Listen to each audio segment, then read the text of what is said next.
Buso mapagpalang tanghali sa atin lahat. So ganito po mangyayari sa mga motor nyo pag pag hindi nyo pinarking ng maganda at maayos. Tingnan nyo po mga kaparisan. Yan o, gruwa. Kinukuha na, may nag-report mga kaparisan. Yan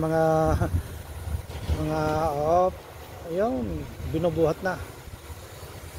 Ayan, tingnan nyo. Ayan o, nandyan lahat yan. Kukunin yan lahat. Wala, ang dami. Ang kita na ito, nakaparking. Di ta magamin nagparkingan nyo ke di kayo man naglaki din ta nakatsambaak. Mapanak pa lang nagparking ke tanay. Anak pa lang parking pa. Tama. Tsambaan da. Di kita nakatsamba. Gruwa. Siyempre guyod. Basta. Mga kaparisan pa hindi yung parking.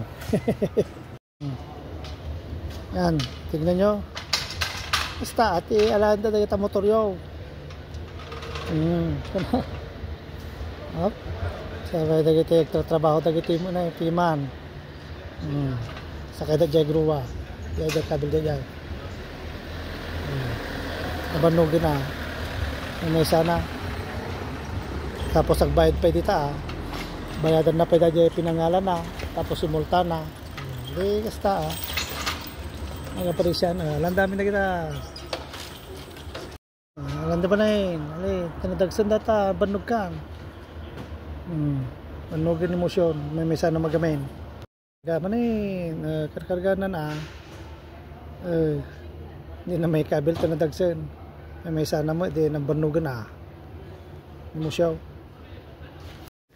di dadto magamin sina at ngayon parking dati motor dati nalati growa Ricard di wala bayad dati multada awan dati tayo di yun numamin sana kayo gamin siya tayo yung parking dati taloglogan nyo dati motor yun taro di dangalaan okay tingnan natin lang merci buku agyaman nalpasan